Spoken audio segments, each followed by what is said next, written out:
어느 정신요양병원에서 있었던 일입니다. 의사가 한 환자 방에 들어갔더니 환자가 자기 옷장을 열심히 뒤지더니 또 서랍을 열심히 뒤지고 또 뭔가 찾는 것을 찾지 못하니까 침대 아래까지 뒤지면서 무엇을 열심히 찾고 있는 거예요. 그래서 의사가 이제 질문을 한 겁니다. 무엇을 그렇게 열심히 찾고 있습니까? 했더니 이 환자가 선생님, 나는 잃어버린 나 자신을 찾고 있습니다. 엉뚱한 대답을 하는 것입니다. 지금 어디서 이런 질문 답변이 나왔다고요? 정신요양병원. 정신요양병원 알죠? 정신이 건강하지 않아서 이렇게 병원에 입원해서 치료받고 있는 사람들. 여러분들은 정신이 건강하지 못해서 정신요양병원에서 치료를 받고 있지만 그래도 그날 아침에 잃어버린 자기 자신을 찾기 위해서 옷장을 뒤지고 서랍을 뒤지고 침대 아래까지 열심히 뒤지면서 그 잃어버린 자기 자신을 찾는 이 환자에 대해서 여러분들은 어떻게 생각을 하십니까? 이 말을 들은 의사는요, 진짜 충격을 받았다고 그래요. 저분이 지금 정신적인 힘듦이 있어도 정신요양병원 입원해 있는데, 야, 저 사람도 진짜 자기 자신을 찾기 위해서, 예? 막 지금 그 옷장을 뒤지고 서랍을 뒤지고 침대에 뒤진다고 해서 자기 자신이 찾아지는 건 아니죠. 예. 여러분들 자신이 누구라고 생각하십니까?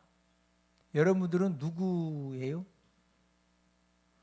저와 여러분들이 남은 인생 삶을 살아가면서 내가 어떤 사람이냐, 나 자신을 바로 아는 것도 굉장히 중요합니다.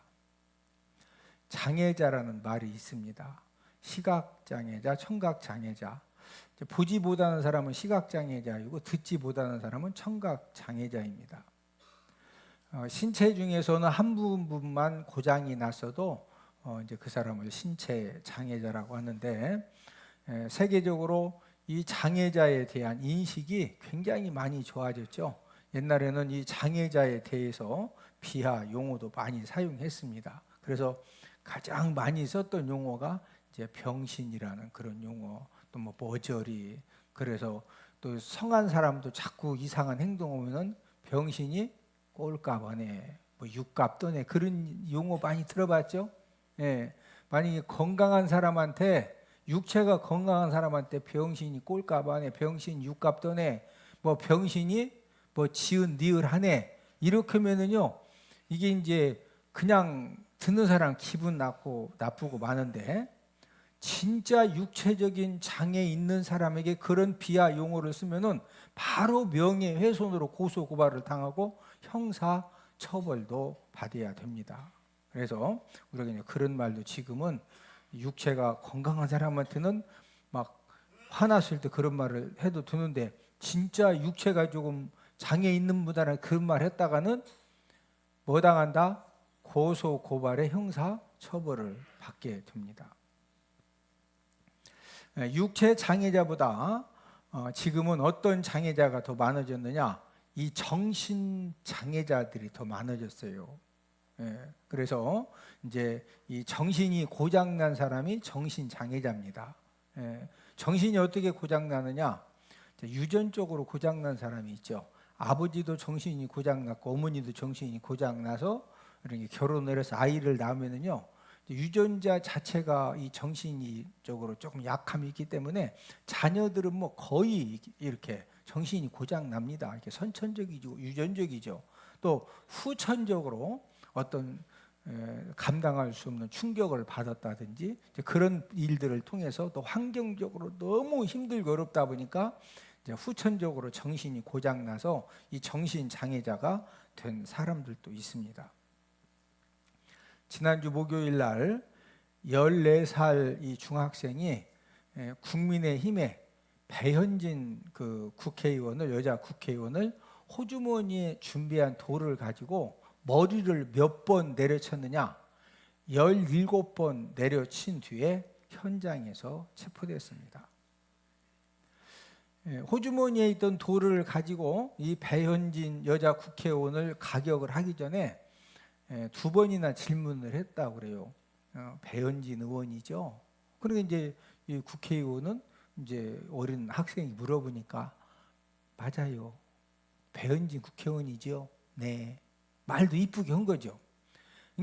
이제 배현진 이 의원이라고 하는 것이 확인이 되니까 이 어린 이 중학생이 호주머니에서 돌을 가지고 막 가격을 하는데 이 배현진 국회의원 그 이제 그 심경을 고백한 그 내용 중에 보니까 아 내가 이러다가 죽을 수도 있겠구나. 이제 그런 왜 그러냐면은 이런 돌멩이 갖다가 머리를 몇 번 가격을 했다?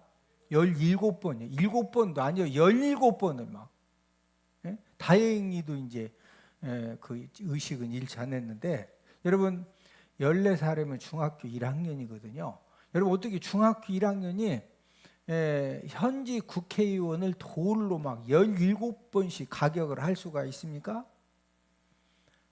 이제 그 신문에 보도된 내용을 보니까 이 학생은 병원에서 조울증이라고 부르는 양극성 장애 진단을 받았고 최근에는 우울증 증상이 심해져서 폐쇄병동에 입원하라는 그런 지시를 받고 폐쇄병동에 이제 들어가려고 대기 중이었습니다. 정신질환을 앓고 있었기 때문에 어느 누구도 생각할 수 없는 여러분 중학교 1학년이 현재 국회의원을 막 돌을 가지고 머리 안마해 준 거예요. 막 진짜 잘못되라고 때린 거예요. 제가 이렇게 그 인터넷에 보면은 영상도 이렇게 좀 나오거든요. 다행히도 돌이 크지 않아서 살았지 거기다 돌멩이만 좀 더 컸으면은요 진짜 17번씩 좁혔으니까. 정신질환을 앓고 있기 때문에 이제 이런 행동이 나오는 겁니다. 우리나라에 이 이제 초등학생들이 이제 이 정신과에 가서 상담하고 약을 처방받는 이 소아과 전문 정신과. 그다음 이제 중고등학생들이 정신과에 상담받고 약을 처방받는데 이제 청소년 전문 정신과. 또 이제 청년들 같은 경우에는 그냥 어른들하고 똑같이 이제 정신과에 가서 상담받고 약을 처방을 받는데 지금 우리나라에 이 초등학생들 정신질환자, 중고등부 정신질환자, 청년들 정신질환자가 아주 급속도로 숫자가 늘고 있다는 겁니다. 여러분들이 생각하실 때 우리나라의 초등학생들, 중고등학생들 정신질환 환자들이 왜 막 급증하고 있다고 생각을 하십니까? 뭐 여러 가지 이유가 있겠지만은 첫 번째는 왜 그렇게 초등학생, 중고등학생들, 청년들 정신질환자가 늘어나느냐? 부모님 정신질환자가 늘면서 자녀들도 함께 미쳐가는 겁니다. 원래는 정상이었거든요, 자녀들이. 근데 아버지가 이 정신적으로 문제가 생기고 어머니도 정신적 문제가 생기면은 아버지 어머니하고 싸워도 정상적으로 싸워. 막 험악한 말을 하면서 험악하게 싸워. 험악한 말을 하면서 험악하게 싸우니까 이 자녀들이 이렇게 보면서 원래는 정상이었는데 막 아버지도 미친 소리죠, 어머니도 미친 소리죠. 계속 미친 소리 들으니까 이 애들이 같이 미쳐버리는 겁니다. 또 한 가지는 지금 이제 우리가 디지털 시대를 맞이해서 우리 자녀들에게 핸드폰이라고 하는 것이 이제 유튜브라든지 이제 이런 그 핸드폰을 통해서 인터넷만 이렇게 가입하면은요, 뭐 이 폭력물, 또 음란물, 또 영상 중에서도 좀 괴이한 영상, 대개 유튜브에 올라와 있는 영상이 배추 심기, 오이 따기, 뭐 이런 영상 올라와 누가 봐도 막 이 관심 가는 괴이한 영상을 많이 올려놔. 괴이한 영상을 올려놔요. 막 어디 그냥 목사가 딱 봐도 이게 뭔 말이야, 이게 호기심이 갈 정도로. 그래야 그 조회수가 올라갈 거 아니요. 예?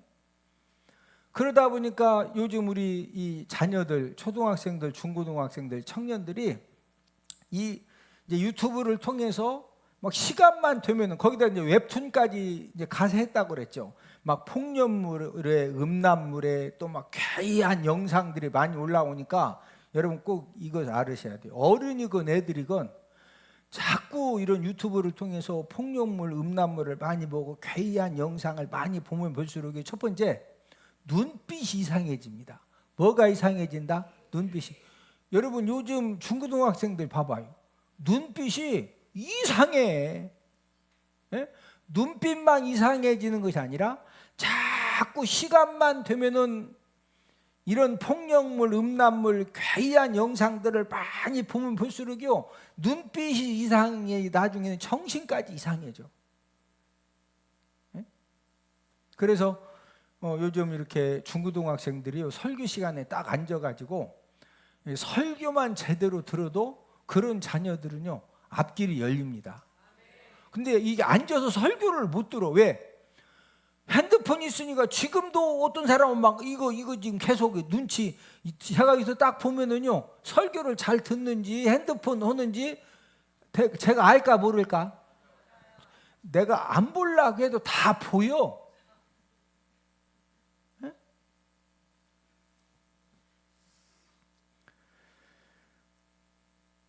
하여튼 우리 자녀들이 여러분 자녀 한번 물어봅시다. 자녀들이 시간만 나면은 막 웹툰 보고 유튜브 보고 막 해도 눈빛도 이상해. 정신도 다 미쳐가. 아직 미쳐가. 아니 여러분들이 보면 여러분 자녀들이 다 미쳤다는 것이 아니라 지금 미쳐가고 있는 애들 많지 않아? 아니요. 예전에 저희들 학교 다닐 때는요 수업 시간에 뭐 미적분 뭔지 몰라도요 딱 선생님이 앞에 서면 무조건 딱 앉아서 들어야 돼. 만약에 딴점 폈다 8번 일어나 뒤로 가서 손 들어. 왜? 선생님을 안 쳐다봐. 네? 바로. 그러니까 일단은 예전에 우리나라가 이렇게 이 박정희 대통령이 지금 새마을운동 해가지고 이렇게 지금 우리나라가 부강해진 그 근본 자원이 뭐냐? 예전에는요 초등학교 국민학교 그때는요 이 국민학교 가면은 무조건 홍보를 잘하던 뭐든 지각했다가는 놔둬 벌 받아. 예전에 학교를 지각해? 뭐 학교를 결석해? 난리 나는 거요. 왜? 아버지 돌아가시면 그때는 3일 결석해도 돼. 근데 무슨 뭐 삼촌이 돌아가셨다고 상가집 가고 안 와? 그러면 이제 그러니까 옛날에는 1년 개근은 상도 아니요. 왜냐면 다 받으니까. 그래도 6년 개근상을 받아요. 이게요 엄청난 겁니다. 일단은 학교는 뭐 한다? 가야. 학교 가서 막 그때는 스마트폰도 없지만 혼자 뭐 그림 그리고 이런 거면은 놔뒀다 사정없이 그냥 머리통 맞고 막 심한 선생님 싸대기도 막 때려. 지금은 바로 고발되지만 옛날에는 우리 얼마나 맞았냐고. 잘했다는 게 아니오. 그러나 뭐 하나 잘 배웠느냐? 절대 지각하면 된다 안 된다? 결석했다가는 이건 뭐 뼈도 무출이요. 근데 수업 시간에 선생님이 설명하는데 딱 이해 못해도 앉아 있어야지. 고개를 숙이고 딴점 폈다. 이게 그냥 선생님이 놔둔다. 18번 일어서 두 손 들어. 왜 딴점 펴? 그러니까 옛날에는요 학교 다니면서 뭐 배웠느냐? 절대 지각 결석하면 안 돼. 딱 앉으면 선생님이 하면은 뭐 해야 돼? 딴점 펴야 돼? 들어야 돼? 딴 생각해도 눈은 이렇게 뜨고 있어야 돼. 눈은. 이게요 직장 생활하고 사회 생활하고 무슨 일을 할 때 학교 다닐 때 그때는 막 60 몇 명이었거든요. 63명 중에 62등 했는데도 사장님 됐어. 왜? 다른 건 몰라도 일단 결석 지각 안 해. 그리고 딱 가서 뭔 얘기하면 일단 들어 안 들어? 사업하는데 무슨 미적분 풀이야 무슨 사업에? 아니요. 사업하는 데는 그냥 부지런하고 더하기 빼기 나누기 곱하기 안 되면 계산기가 다 두드려. 거기에다가 조금 수준이 있으면 평수 계산만 할 줄 알면 돼. 데코타일 붙이는데 이게 지금 몇 평 나오느냐? 예? 그래야 물건 자재를 신청할 거 아니오. 이것도 공식만 배우면은요, 그거 딱 맘 먹고 뭐 10분이면 배워. 예? 여러분 미적분, 아니 사업하는데 미적분 써? 박원순 삼집사님 연합 특고합 그만 어마무지한 그 사업하면서 미적분 써요? 그냥 보면서 계산기 갖다 빡 보지도 않고 두드리기 이것만 잘하면 돼요. 더하기 빼기. 근데 중요한 것은 옛날에는 학교 가면은 학교 결석하고 지각하면 된다 안 된다? 요즘은 애들 학교 안 가. 뭐 한다고 뭐 가정실습 뭔 실습 뭔 실습. 그리고 선생님도 그냥 신경 안 써. 옛날에는 선생님들이 결석하면은요 쫓아왔어요. 3일만 결석하면 막 가정방문 오고 3일을 결석해. 요즘은 막 일주일 결석 그냥 해. 예?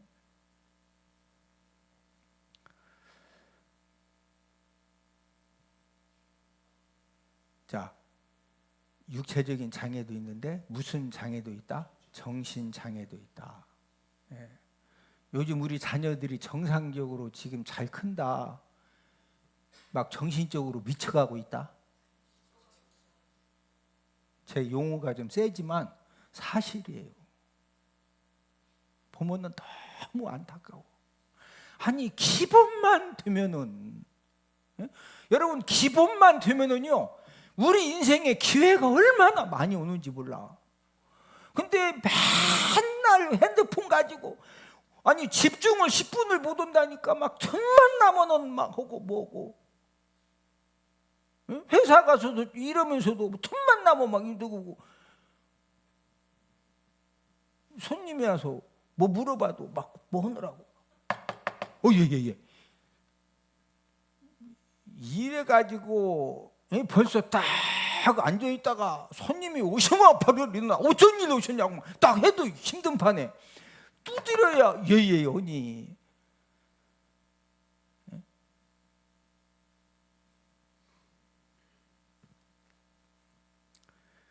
정신 장애자보다 더 심각한 장애가 있는데 인격 장애자입니다. 여러분이 인격 장애자는요 외형적으로 아무런 장애가 없어요. 지식도 있고 지위도 있고 기술도 있고 돈도 있습니다. 가질 것은 다 가졌는데 이 내적인 존재가 인격 장애가 된 것입니다. 그래서 이 난치병들 중에서 가장 고침받기 어려운 질병이 바로 인격 장애자 질병입니다. 왜 고침받기가 어려우냐면은 자신 질병을 일단은 본인이 몰라요. 왜? 본인이 배웠죠. 또 사회적인 지위도 있죠. 기술도 있죠. 능력도 있고 돈도 있죠. 웬만한 거 가졌거든요. 근데 이제 그 내적으로 이제 인격 장애자가 되어졌기 때문에 그러니까 이제 본인은 모르는데 주변 사람들은 야, 저분이 인격적으로 진짜 문제가 많다. 주변 사람들은 알아요. 그러면 이제 주변 사람들이 권사님은 인격 장애자네. 완전 문제가 많어. 이렇게 말해줄 사람 있어 없어? 없어요. 그런 얘기 절대 못 해줘. 담임 목사인 저도 그런 얘기 못 해. 목사가 또 그런 얘기면 안 되지. 기도만 해주는 거지 뒤에서. 응? 그러면 이제 주변에서 야, 저분이 진짜 인격 장애자구나. 그래서 막 여러 사람 힘들게 하니까 간접적으로 조심스럽게 얘기를 하는데 절대 그 사람은 몰라. 그리고 좀 입이 세신 분이 막 진짜 OX 선택할 정도로 이렇게 이제 직접은 못 오죠. 큰일 나니까. 막 진짜 이렇게 얘기해줘도요 절대 인정도 안 해. 그러니까 본인이 인격 장애자인데 그런 걸 전혀 인정도 안 하지요. 여러분 인격 장애자 예를 들어 이제 독감에 걸렸다. 독감 걸린 사람은 병원 가지 말라고 해도 본인이 병원 찾아가. 왜? 막 온몸을 몽댕이로 맞은 것처럼 아프고 견딜 수가 없으니까 일단 병원 찾아가서 독감입니다. 처방도 받고 주사도 맞고 쉬라고 하면 쉬고. 그러니까 이제 치료를 받는데 이 인격 장애자들의 특징은요 본인이 몰라. 누가 막 가르쳐줘도 인정을 안 해. 그러니까 그리고 이 질병이 진짜 심각한데 그 심각성을 잘 몰라요.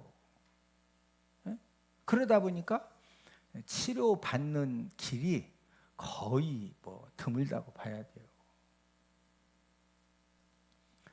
동물과 사람에게는 본능이 있는데 이 본능은 신기하고 대단한 힘을 가지고 있습니다. 예를 들어서 이제 갓 태어난 이 강아지가 딱 태어나면은요 눈을 못 뜹니다. 눈을 못 뜨면은 이제 엄마 개가 이 강아지 다 탯줄도 끊어서 먹고 이 혀로 막 온몸을 다 핥아줘요. 근데 이 눈은 못 뜬 이 강아지가요 배가 고프면은 이게 막 겨가지고 엄마가 누워 있는 데로 정확하게 찾아가가지고 눈도 못 뜬 것이요. 이 엄마 젖이 막 어디든 일단 핥다가 젖꼭지 비석 같은 거 이걸 정확하게 걔가 알아. 그거 막 쭉쭉 빨아서요. 그 먹는다니까. 갓난아이도 마찬가지죠. 갓난아이도 이렇게 엄마가 좀 배고픈 것 같으면은 엄마 젖에다 딱 대주면은요. 얘가 처음인데도요. 엄마에게 젖꼭지를 손으로 두드려야 돼. 입으로 빨아야 돼. 발로 차야 돼. 입으로 빨아야지. 안 가르쳐줘도 그냥 따오면 보고서 막 쭉쭉 빨아서 먹어. 그냥 한 번도 배운 적이 없는데 그냥 해. 이걸 본능이라고 그래. 본능. 이 생존 본능에 의해서 한 번도 배운 적이 없지만은 짐승이건 사람이건 배고프면은 막 깔깔깔깔 울어요. 어디가 좀 불편하다고 막 까르르 울어. 생존 본능에 의해서 안 가르쳐줘도 뭐 한다? 다 안다. 자, 이 본능은 사람이나 짐승에게 똑같이 있는데 이 사람은 동물에게 없는 다른 능력을 가지고 있는데 그것은 이성적 본능입니다. 저를 따라서 하십니다. 이성적 본능. 이성에 따라서 어떤 일이 생기면 이성에 따라서 추리하고 비판하고 행동할 줄 아는 그런 이제 이성적 본능이 우리 사람들은 있습니다. 자, 예를 들어서 내가 버스를 타서 이제 좌석에 앉아서 가는데 정거장에서 누가 봐도 나이가 많으신 노인이 딱 이제 버스를 탔어요. 그러면요 이성적 본능이 살아있는 사람은 그 어르신이 자리 양보해달라고 안 했어도 본인이 막 벌떡 일어나가지고 여기 앉으시라고 이 젊은이 됐다고 해도 절대 못 앉아요. 본인이 앉을 수가 없기 때문에 자리를 양보해드리거든요. 자, 그런데 사람이지만 이성적인 본능이 성숙하지 못한 사람은 딱 봤더니 노인이 타네. 그때부터 바로 자서 실눈을 싹 뜨고서 옆에 다른 사람 데려다 앉힐 때가 일단은 자다가 앉혔네. 그럼 그때부터 일어났더니 핸드폰 보는 거예요. 개들은 밥 먹을 때 그 장유유소 부모님부터 이렇게 드셔야 된다. 이거 지킬까요? 개들은 그거 안 지킬까요? 개들은 못 지킵니다. 왜냐하면 이성적인 본능이 없기 때문에. 여러분 개를 여러 마리 키우면 개밥 딱 갖다 놓으면 누가 먼저 먹느냐? 자기들 중에서 힘센 개가 있어요. 힘센 개가 일단 막 먹습니다. 막 먹는데 먹으러 와. 그러면은요 밥 오기 전까지는 그렇게 서로 뒹굴고 막 장난하고 놀았던 개도요 밥이 딱 왔는데 내가 먹는데 저게 덤벼. 그러면 막 바로 막 여기다 개밥 막 묻힌 상추처럼 아랑 해가지고요 바로 막 물어버려 그냥. 이거 무슨 이성적 본능이 없기 때문에 무슨 개가 먼저 먹는다? 힘센 개가 먼저 먹는 거예요. 그러나 우리 사람들은 이제 이성적인 본능이 있기 때문에 먹을 것이 있으면 부모님 먼저 드시라 그러고 어른부터 드시라 그러고 함께 먹자 그러고 이런 배려를 하는 거죠. 예수님이고 구원받은 우리 성도들은 이성적인 본능에 한 가지가 더 있는데 그건 바로 성령님이십니다. 저와 여러분들이 왜 우리가 예수님을 잘 믿었느냐? 세상 사람들이 전혀 알지보다는 이 성령 충만함을 받게 되면요 그때부터 이성적인 본능을 뛰어넘어서 성령님이 저와 여러분들을 통치하고 다스려 주시고 인도해 주시는 그런 이제 은혜 안에서 세상 사람들은 절대 안 된다고 하는 그런 불가능 속에서도 성령님의 도우심을 받기 때문에 저와 여러분들은 언제든지 우리 인생의 삶 가운데 하나님의 기적의 역사를 경험하고 일으키는 그런 성령의 사람인 줄로 믿습니다. 오늘 본문의 니고데모가 예수님을 찾아왔는데, 자, 오늘 본문 요한복음 3장 1절 2절을 함께 있습니다. 그런데 바리새인 중에 니고데모라는 사람이 있으니 유대인의 지도자라. 그가 밤에 예수께 와서 이르되 랍비여, 우리가 당신은 하나님께로부터 오신 선생인 줄 아나이다. 니고데모는 전형적인 바리새인 학자입니다. 그리고 유대인의 지도자라고 그랬죠. 좀 더 구체적으로 말씀을 드리면은 어떻게 유대인의 지도자냐? 그 당시에 산헤드린 공회 회원입니다. 지금으로 말하면, 우리나라로 말하면 이 국회의원급에 해당하는 그런 상당한 지위를 가지고 있었고, 또 니고데모는 예수님이 십자가의 죽음을 당하셨을 때 그 예수님이 이제 장례식을 치러야 되는데, 이때 이제 이 니고데모가 비싼 모략과 침향을 가지고 와서 이제 예수님 장례식을 도와주려고 했을 것만큼 이제 물질적으로도 부자였습니다. 이런 니고데모가 자신의 고민을 의논하려고 예수님을 찾아왔는데, 오늘 본문의 예수님 말씀을 볼 때 우리가 이제 니고데모가 어떤 고민을 가지고 예수님을 찾아왔느냐, 우리가 성경 본문을 직접적으로 보면은요, 뭐 니고데모가 예수님, 나 이런 고민이 있습니다, 나 이거 상담으로 왔습니다, 이런 말을 한 적이 없지만, 우리가 전체 내용을 볼 때 니고데모가 어떤 고민을 가지고 예수님을 찾아왔느냐면요, 예수님, 하나님 나라를 어떻게 볼 수가 있습니까? 예수님, 하나님 나라에 내가 어떻게 해야 들어갈 수가 있습니까? 이런 고민을 가지고 예수님을 찾아온 것입니다. 오늘 본문 3절과 5절을 함께 있습니다. 예수께서 대답하여 이르시되 사람이 거듭나지 아니하면 하나님의 나라를 볼 수 없느니라. 예수께서 대답하시되 사람이 물과 성령으로 나지 아니하면 하나님의 나라에 들어갈 수 없느니라. 지금 예수님은 사람의 전지전능하시기 때문에 니고데모가 직접적으로 하나님 나라를 어떻게 볼 수 있습니까? 하나님 나라에 어떻게 들어갈 수 있습니까? 이런 직접적인 질문은 안 했지만, 예수님이 니고데모의 마음을 딱 보셨을 때 지금 니고데모의 고민이 뭐냐면은, 이 하나님의 나라를 어떻게 볼 수 있습니까? 이 봐야 믿을 거 아닙니까? 하나님 나라에 어떻게 들어갈 수 있습니까? 들어가고 싶은데. 예수님은 성령으로 난 사람이 하나님의 나라를 보고 들어갈 수 있다라는 거죠. 오늘은 성령으로 난 사람이라는 그런 제목을 가지고 우리가 함께 은혜를 나누도록 하겠는데, 첫 번째로 성령으로 나지 못한 사람에 대해서 먼저 우리가 이제 은혜를 나누도록 하겠는데, 이 성령으로 거듭난 사람을 말할 때 이 거듭남을 체험한 사람 외에는 이렇게 해야 거듭나는 겁니다. 이것이 성령으로 난 사람입니다. 아무리 학문적으로 신학적으로 논리적으로 설명을 해도 절대 이해가 안 됩니다. 교회를 다니지만 성령으로 나지 못한 성도, 성령 체험을 하지 못하고 성령의 은사를 받지 못하고 뜨겁게 이 성령 충만함을 받지 못한 이 성도님들은요, 이 성령으로 나는 것이 뭐냐, 성령으로 거듭나는 것이 무엇이냐, 아무리 설명해도 이해가 된다 안 된다? 안 돼요. 자, 이제 하나님을 믿는 사람이나 믿지 않는 사람이나 나이가 들어가면서 어떤 질병에, 원래는 그런 질병이 없었는데 어떤 질병에 걸리기 시작하느냐면은 인격 장애 질병에 걸리게 됩니다. 저를 따라서 하십니다. 인격 장애 질병. 어린아이들은 인격 장애 질병이 없습니다.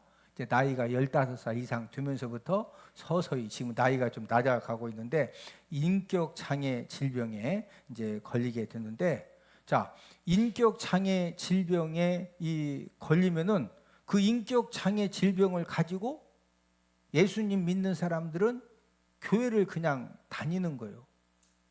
예. 그러면은 저와 여러분들이 인격 장애 질병에 걸렸으면 그 질병을 계속 가지고 살아야 되겠어요? 치료받아야 되겠어요? 예. 치료받는 방법은 성령으로만 치료가 가능해요. 뭐로만 가능하다? 성령으로. 인격 장애 질병에 걸리면은 첫 번째로 누가 가장 힘드냐? 가족들이 그 인격 장애 질병 걸린 한 사람 때문에 가족들이 엄청난 상처를 받습니다. 그리고 그 사람과 관계하는 사람들이죠. 뭐 동창이건 직장인이건, 예? 하여튼 그 아는 사람들이 또 인격 장애 질병 걸린 사람 때문에 또 많은 상처를 받아. 예. 그러니까 이제 처음에는 본인이 막 가족들이 자기를 이해를 못하고 막 하니까, 예? 아니 내가 가정을 위해서 얼마나 희생하고 헌신했는데, 예? 왜 지금 막 하냐고. 그런데 한참 있다 보니까 모든 가족들이 다 막 상처받았다고 그러죠. 또 밖에 나가도 사람들이 상처받았다고 그러니까 나중에 이제 본인도 힘든 거예요. 예?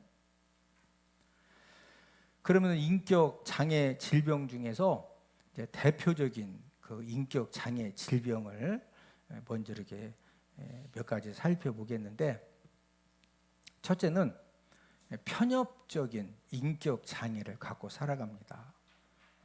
이 인격 장애 질병을 성령님을 통해서 치료받지 못하면은 저를 따라서 하십니다. 편협적인 인격 장애. 자, 인격 장애는 인격 장애인데 무슨 인격 장애? 편협적인 인격 장애. 자, 이 편협적인 인격 장애의 특징은 생각이 좁아가지고 의심이 굉장히 심합니다. 제가 무슨 일을 해도 의심을 안 해도 되는데 자꾸 의심을 하고 자꾸 이제 의심이 마음에 생기니까 본인도 모르게 의심하는 말을 합니다. 처음에는 함께 일하는 사람, 함께 하는 사람이 의심하는 질문을 하니까 대답을 이렇게 해줘요. 그런데 매사에 자꾸 의심하는 질문을 하거든요. 뭐 돈이 안 맞다느니, 또 뭐 막 이러면은요. 처음에는 이렇게 설명을 해줬는데 자꾸 보니까 나를 의심하네. 그 의심받는 사람이 계속 의심하는 질문을 하면은 막 할렐루야요 마음이 엄청 상처받아. 예, 그러니까 이제 관계가 깨지고 힘들어지는 겁니다. 만약 여러분들 가족들 중에서, 여러분들 지인들 중에서 습관적으로 자꾸 이렇게 의심을 하고 여러분들에게 의심 질문을 하면은 그분은 어떤 인격 장애 질병을 지금 갖고 있다? 편협적인 인격 장애를 가지고 있어요. 그래서 함께 가야 할 인간관계. 자, 예를 들어서 부부 간에 남편이나 아내가 자꾸 의심하고 의심 질문을 하네. 응? 아니면 부모 자녀 관계, 형제 관계 속에서, 아니 형제의 관계 속에서 마음에 안 든다고 형제 단절해? 아니 함께 살아야 되지 않나요? 그렇죠? 네. 그러면은 함께 가야 할 인간 관계에 있는 사람이 자꾸 의심하고 의심 질문을 하면은 그 의심하고 의심 질문하는 것 때문에 막 같이 싸우는 것이 아니라, 아, 사랑하는 내 남편과 아내가 지금 무슨 인격 장애가 좀 생겨졌다? 편협적인 인격 장애가 지금 생겨졌구나. 이걸 이해를 하고, 예, 그 편협적인 인격 장애는요, 최고 이제 힘든 것이 본인도 자꾸 의심이 생기거든. 그러니까 의심이 안 생기도록 무슨 일 할 때마다 설명을 잘 해주고 의심 가는 행동을 하지 않으면서 잘 배려를 해주면 되겠죠.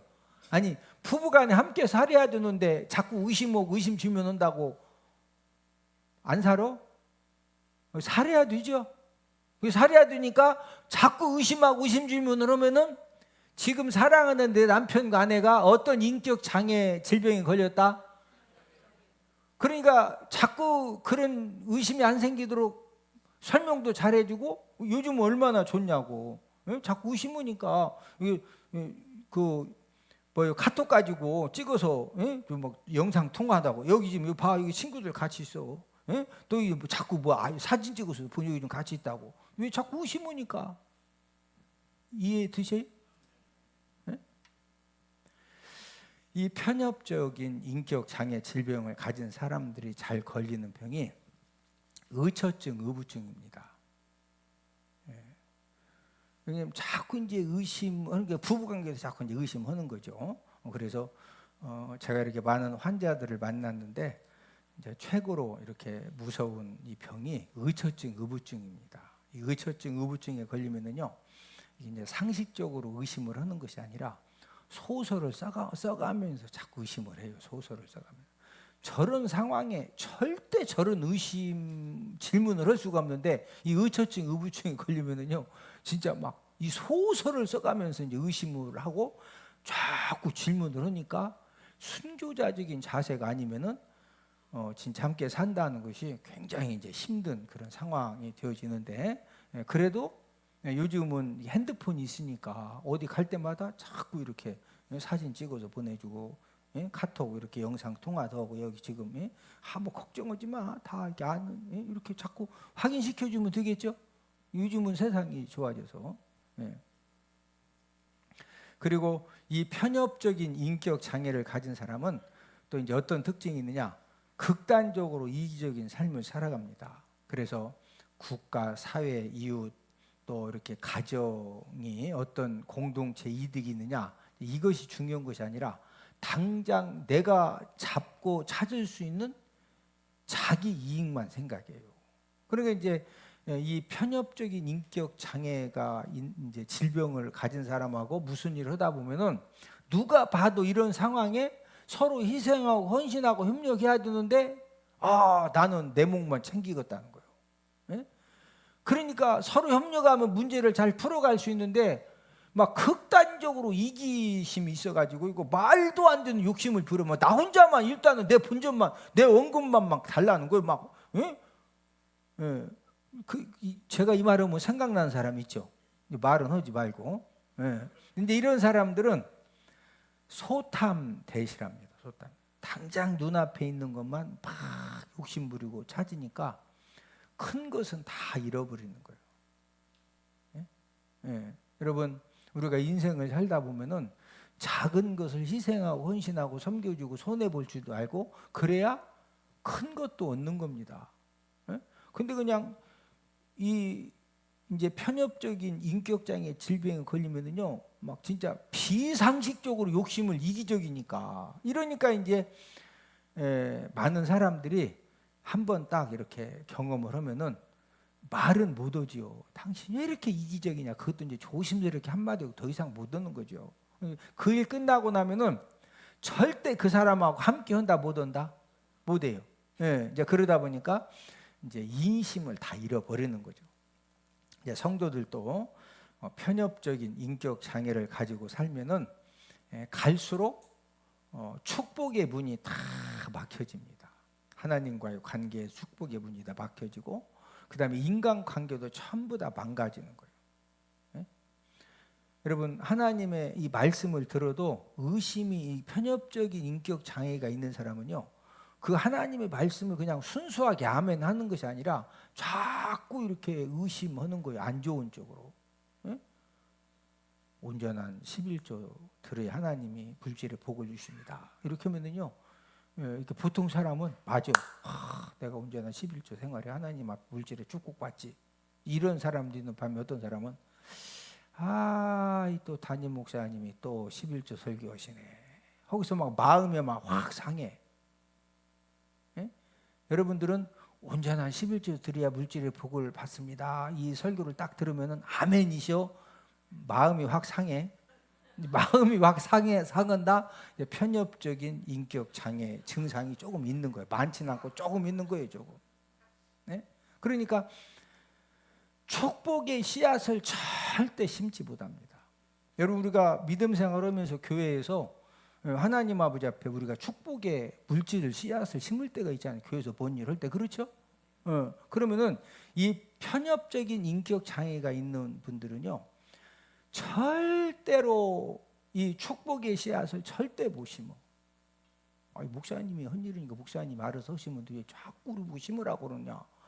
아니, 나 혼자 예배 드려? 같이 드리잖아. 할렐루야? 맞아, 틀려? 아니, 같이 예배 드리고 같이 우리가 하나님의 은혜를 받잖아요. 그런데 하여튼 이 편협적인 인격 장애가 있으면은 뭐 무슨 얘기를 해도 이게 긍정적으로 받아들인다, 못 받아들인다? 못 받아요. 인간 관계도 마찬가지입니다. 인간 관계도 본인도 모르게 막 자꾸 이제 편협적이다 보니까 이기적인 말과 행동을 본인도 모르게 막 해요. 그러니까 좋은 사람들이 이분하고는 더 함께 상대하고 더 교제하고 함께 일했다가는 내가 상처받고 실족하겠다. 그래서요, 좋은 사람들도 다 떠나가. 나중에 여러분 편협적인 인격 장애 질병을 빨리 고침받아야지. 이게 오래 가면은요, 가족들도 다 떠납니다. 가족들이 견딜 수가 없는 거예요. 왜?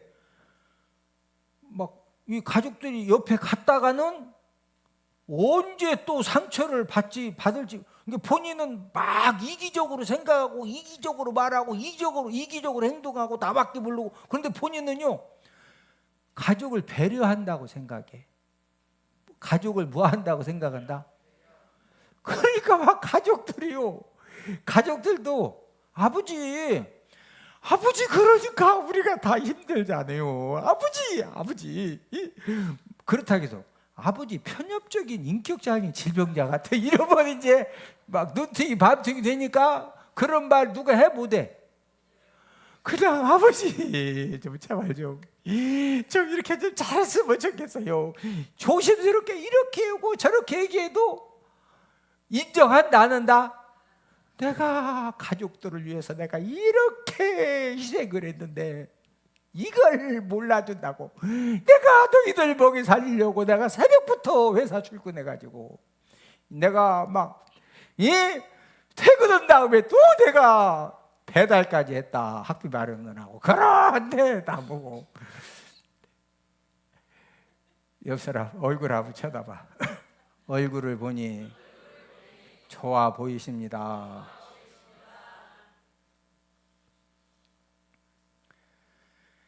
이게 어떤 장애다? 편협적인 인격 장애. 근데 이 편협적인 인격 장애도요, 여러분 병원에 가서 상담받고 누가 이야기해 준다고 고쳐지느냐? 절대 못 고쳐져요. 딱 고침받는 비결은 성령 체험하면 고쳐져요. 성령 충만함을 통해서 성령 연사받고 이 성령님이 역사하셔서 심령을 한번 바꿔주시면은요, 그러면 이제 거기에서부터 이제 변화되어지는 그런 역사가 일어나는 것입니다. 원래 지금 한참 오늘 설교 원고에 3분의 1 했어요. 3분의 1. 근데 이거 다 하면은 밥도 못 먹어. 그러니까 오늘은 여기까지만 설교하려고 그래요. 아니 시간 됐으면 끝내야지. 할렐루야. 이제 다음 주에 이제 2부 하는 겁니다. 2부 하는 거고 오늘은 여기까지만 하고. 자, 이제 결론입니다. 결론은 오늘 제목이 뭐죠? 성령으로 난 사람. 니고데모가 예수님 찾아와서 직접적인 질문을 한 건 아니지만 우리가 오늘 본문 3절 5절에 보면은 예수님이 미리 니고데모에게 말씀해 주신 거예요. 사람이 거듭나지 아니하면 하나님의 나라를 볼 수 있다 없다? 없다. 5절에 보니까 물과 뭐로 나지 않냐면 성령으로 나지. 물이 뭐냐? 뭐 침례다 여러 가지 견해가 있지만 물을 성령으로 이렇게 주로 해석하거든요. 성령과 성령으로 나지 아니하면 거듭나지 아니하면 어디에 들어갈 수 없다? 하나님의 나라에. 여러분 하나님의 나라는 우리가 죽어서 가는 나라가 있고 이 땅에 살면서 우리가 누리는 하나님 나라가 있어요. 저와 여러분들이 가정에서 직장에서 어디를 가든지 하나님의 나라를 누리는 그런 복된 삶이 되어지기를 주님의 이름으로 축복을 드립니다. 그러면 그런 하나님의 축복을 누리려면 내가 뭐로 거듭나고 새로 나면 된다? 성령으로. 뭐로? 성령.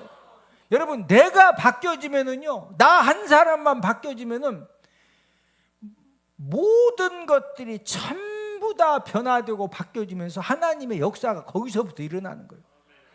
예, 그래서 오늘 예배 드리시는 모든 분들이 정말로 성령의 충만함과 또 성령의 능력으로, 은혜로, 또 이 새로 나는, 거듭나는, 이번에 우리 중구동부 뉴 비전 캠프를 통해서 우리 학생들 중에서는 방언의 은사 받은 학생들도 있고, 또 성령 기름 부음의 은혜 받은 학생들도 있고, 또 하나님의, 그래도 이번 학생 수련회 참여한 우리 학생들이 은혜들을 많이 이제 받았는데, 이제 그 일회성으로 받으면 안 되고 받은 은혜를 가지고 계속 기도하고 말씀 보고, 헌신하고 봉사하고 하나님과 가까이 하고, 거기에서 이제 하나님의 또 올라온 역사가 이제 거기에서 이제 일어나는 거거든요. 그래서 우리 모든 성도님들도 뭐로 거듭나고 새로 나면 된다? 성령. 그러지 않으면 누가 뭐 정신과 가서 뭐 약 먹어가지고 뭐 요즘 그 금쪽 같은 내 새끼 그 누구예요? 그 여자분 오은영 박사 만나도 안 돼. 편협적인 인격 장애자.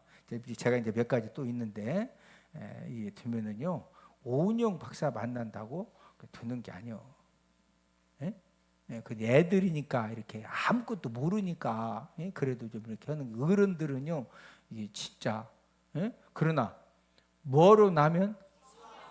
성령으로 나면, 성령으로 거듭나면, 성령 하나님이 저와 여러분들을 뜨겁게 만나 주시면은, 지금도 나는 연약하고 부족하지만 저와 여러분들의 그 아름답고 고귀하고 존귀한 그런 인격들이 있거든요. 이런 부분들을 성령님이 변화시켜 주시고 새로 힘과 능력을 주시고, 할렐루야. 그런 은혜를 우리가 다 함께 받아 누리시기를 주님의 이름으로 축복을 드립니다.